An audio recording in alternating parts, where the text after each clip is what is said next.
town will authorize the Board of Selectmen to enter into a long-term power purchase agreement for electricity with a company that provides and installs solar panels to produce electricity with no upfront cost to the town and cost savings to the town or other performance contract to save energy costs. By 4-0 vote, with 1 abstention, the Board of Selectmen recommends this article. We have a motion moved. I'll make a motion that we add Article Second. 21. I'll second. Any comments from the floor? Selectmen? Any comments on the floor on Article 21? Yes. Comments on 21? 21. 21.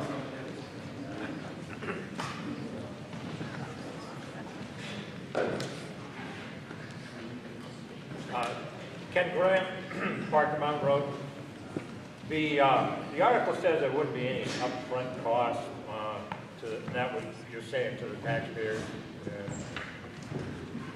Everything that I found, I mean, how often have I heard that, you know, it's great, it's not going to cost you anything. If it weren't for the public subsidies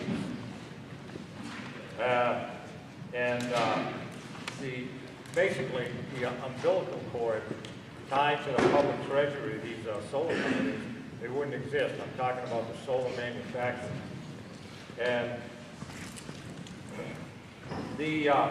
what I have found when they talk about putting in solar is that most of this stuff is either going into government, public, either on the state, federal, or even in foreign countries, but it's all being done at the public level. I've been looking for and hoping that I would find a greater portion of this stuff going into that private industry would be attracted to it, but I don't see it.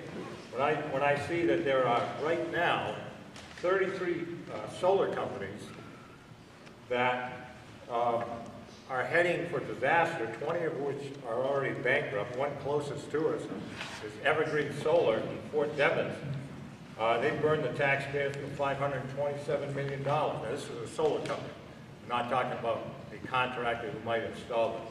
But that's not going to, that doesn't take into consideration either the other types of subsidies that a solar company, solar manufacturer might get if they're still around, which would be on the state and local level of credits, tax credits, and that sort of thing.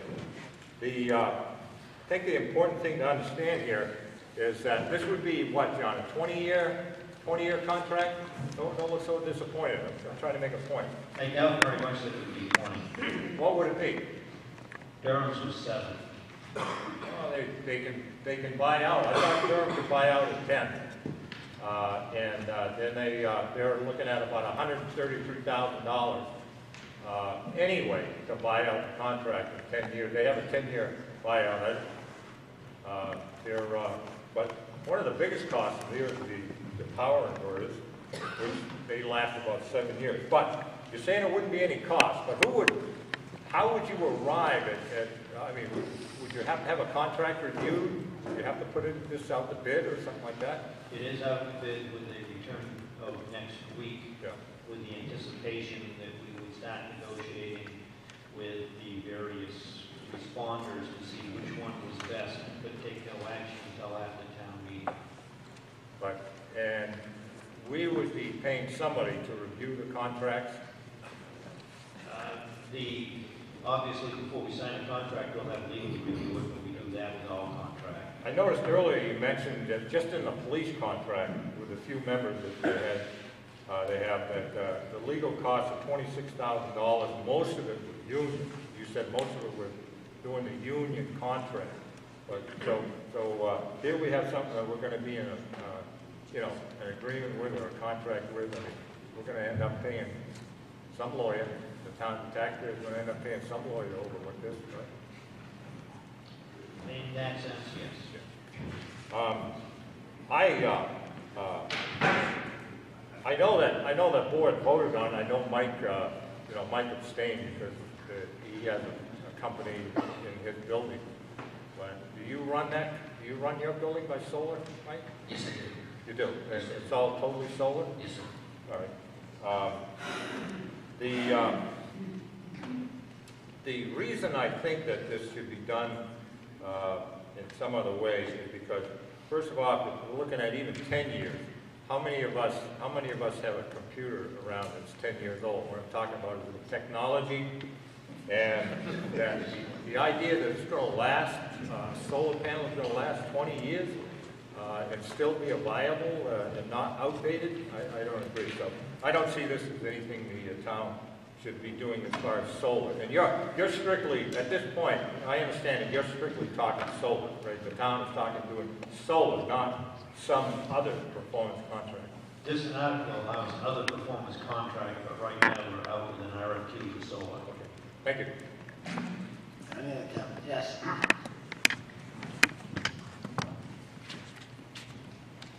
Jackie Kessler, Kessler Way, Barrington.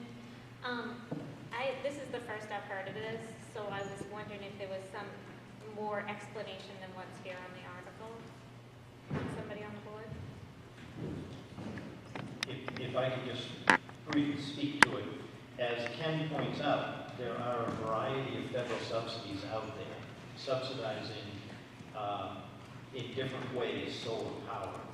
And we believe that it's worth the town looking into seeing if locally we can save money using solar power. In order to avoid the upfront cost, you need a multi-year contract. So we're asking permission for a multi-year contract. We do not have all of the details worked out, but I have seen spreadsheets that show substantial savings, and therefore that's why we wanted to go ahead. We didn't want to spend a lot of time, however, on the details if the voters weren't going to approve it. And obviously, if we don't feel it's a good deal for the town, we won't enter into one of these agreements. So you're saying someone's interested in putting some solar panels on our Barrington buildings for no cost? We have had people approach us with those offers. We're going out now for a proposal for looking at, so everyone has an opportunity, so it's not a seal, it's not a, so it's transparent. I talked earlier about transparency, so that we want to make sure that I've had calls from half a dozen different companies in various parts of New England calling about this RFQ and wanting to talk about it. And we expect to have responses, and then we'll look at it and see if it's a good deal for the town. I would like to say that I'm totally for this. I think solar is a great alternative energy, and I think if the town can explore something like that, it's a very good vote. Thank you. Thank you. Next. Hi, Denise Hart, Grants Road. I write about science and technology, and I've been following what's been going on with the Durham schools with their experiment with the solar, and it sounds just like a great opportunity. This also has the potential to reduce the town's electricity bills, because the way solar is designed today, it's not going into a ton of batteries and things like that. It's going right back into the electric meter, and it actually causes the meter to run backwards, and that represents a cost saving to all of us as the taxpayers.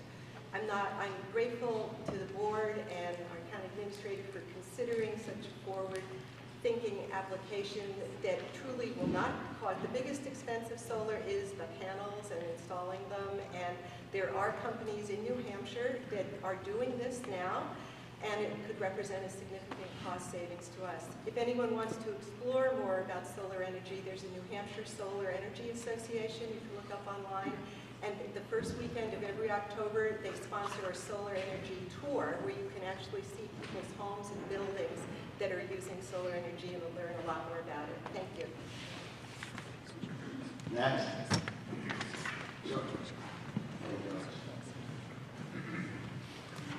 George Bailey again, Mr. Chairman. Question I have is, where has the board thought about putting this unit? Solar energy, where? So it's going out for RFQ now.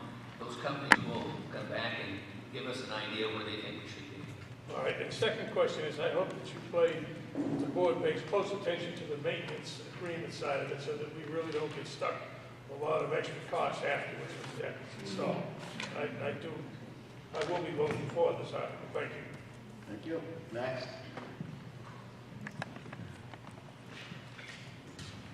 I'm Chris Dundorf, McDaniel Shore Drive. I didn't hear you. Your last Can you name state your again? name, please? Sure. Bruce. This is Chris Dundorf, McDaniel Shore Drive. I'm tall. And I'm also a solar power user. We've had panels on our house for 5 years. They work really well in New Hampshire. It covers more than half of our bill. Also, I just want to speak on some of the tech issues of how this kind of a system works. This is new to many people, but this method is not new at all. This is an extremely mature technology that's been around 15, 20 years. I just want to outline quickly how this system works. Essentially, there's 3 components. You've got solar panels. You have a racking system. So if you're going to put the panels on a roof, you have a rack that mounts on the roof. If you're going to mount them on the ground, you have a rack that goes into the ground. And then there's an inverter that ties your solar panel power to your meter. That's it. There's nothing else involved. There's no batteries. It works in the summer. It works in the winter. Maintenance is minimal. It's basically cleaning off the panels. But even that is really optional. I haven't cleaned my panels in 5 years, and they are putting out the same power that they have when I install them. Also, there was a comment about how long the systems will last. Solar panels are all rated to put out 80% of the power after 25 years. So you can have these panels up for 25 years and they'll still put out at least 80% of the power. Okay? The inverters last anywhere from 10 to 15 years, sometimes more, sometimes less. So that's understood. That's one of the items that might get changed out. And also with this type of power purchase agreement, the town doesn't own it. It's owned by a private company, and they're responsible for all of the maintenance and the upkeep. Thank you. Next.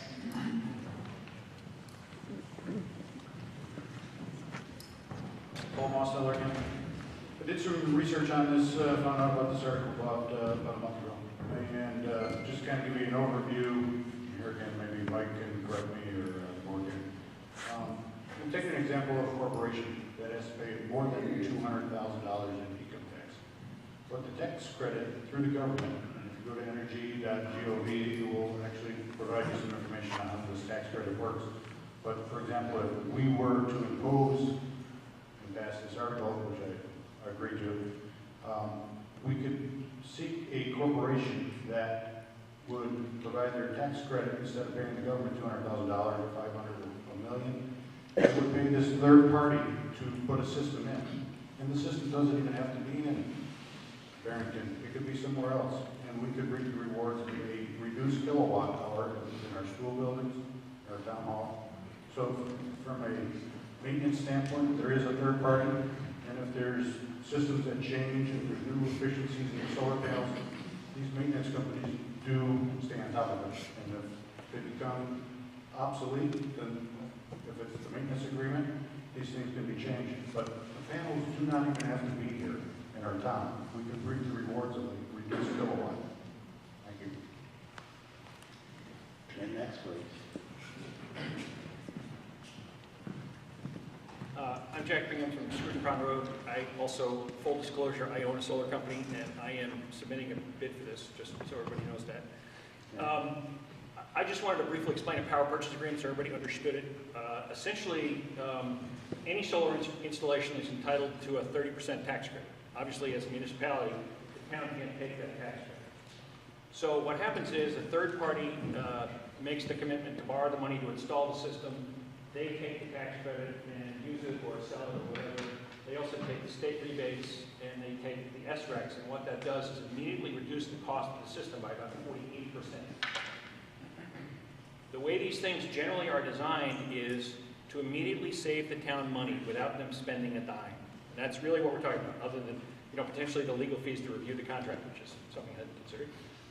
But essentially, I think what the town wants is a 5 or 10 or 15% discount in the cost of electricity today, and also a decrease in the escalation cost of electricity. Because on average, if you go to the U.S. Energy Information Agency, you'll see that electricity in New Hampshire has increased 3% per year for the last 20 years. Obviously, it goes up and down somewhat, but the 20-year average is 3%. So the other thing the town ought to be looking at is potentially decreasing that rise, or potentially even fixing it. So there's all kinds of ways to write these contracts, but the intent is to take the tax credits, to reduce the cost of the system, to take the rebates, take the SRECs, and save the town money over the long term. A contract could be written with a buyout. A contract could be written to be continuous. Potentially, the town could have a 25-year contract with no maintenance expense at all and just pay a reduced electric rate.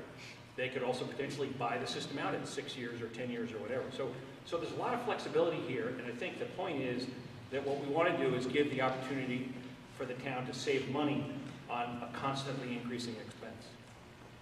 Thank you. Any questions?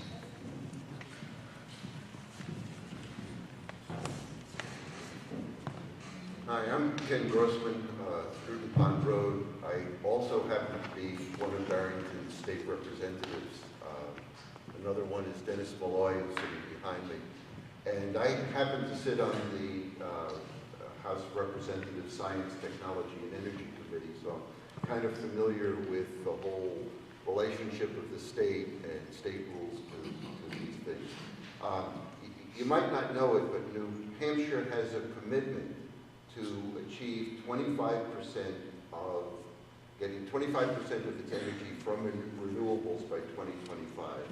And we're not there yet.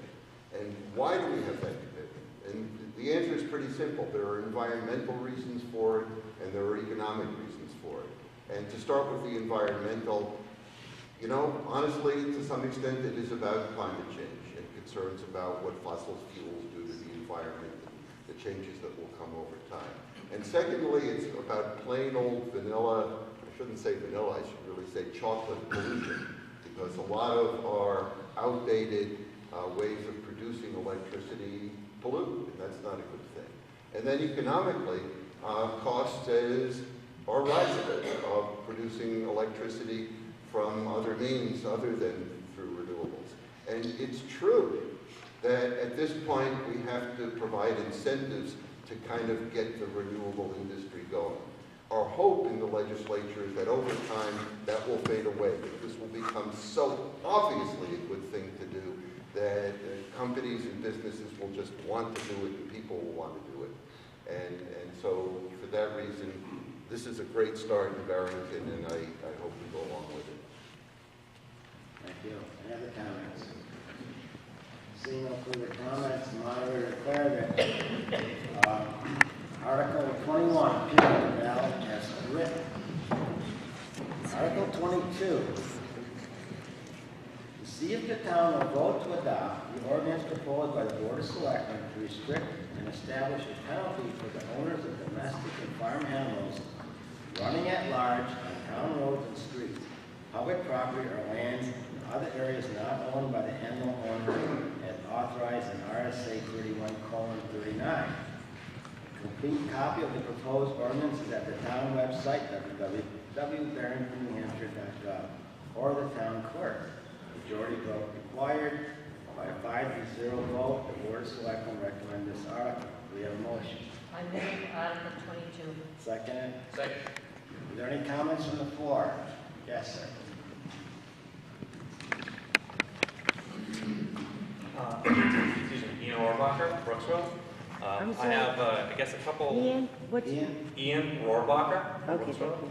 I have a comment and, I guess, a question. My comment is I find it personally refreshing to have to stop in traffic for a chicken. It doesn't bother me. It's nice, we're always busy, and to just say, come on, and cross the road, is it really that big of a deal? But I guess if it is, and we have this article before the town, I suppose my questions therefore are, as I read through it, I see that there's a reference to RSA 3139, which if we're regulating it on the public way, that makes sense, but I don't see anything about the private way. And, you know, it kind of conflicts with the right of trespass for hunters, and basically, I'm wondering how we can say a private homeowner needs to secure permission from another private homeowner before their animals wander on their property, when that isn't in the RSA and is in conflict with hunting and other fish and game regulations. Is there any, Mr. Scruton, or? I have, our family has a big oxen. And if they wanted under your lawn and started eating your tulips, I'm sure you'd want to have something enforced against it. Oh yeah, my wife. I think it's very clear that we can regulate on roads. The advice we received from the Municipal Association was we can try to use this. I think in reality, if my oxen were eating your tulips, your wife would call my wife. Right. I'd have to do something. So I think trying to enforce it just to indicate that this is not a good idea. And I mean, my son free ranges chickens. It's not, the chickens learn rather quickly to stay out of the road. Right. Well, I guess, is there a way to, I mean, if it's a concern of everyone else, to maybe amend it to just limit it to private rights of way or anything like that? I don't know the mechanism in place to do that, but if really it's not enforceable on private property, then why are we writing it as such? We believe Because that there's already it is civil- enforceable. However, I think that it's up to the private landowner on whose property the farm animal is going to want to have it enforced on their land. You understand what I'm trying to say? In other words, I believe that we can enforce this. However,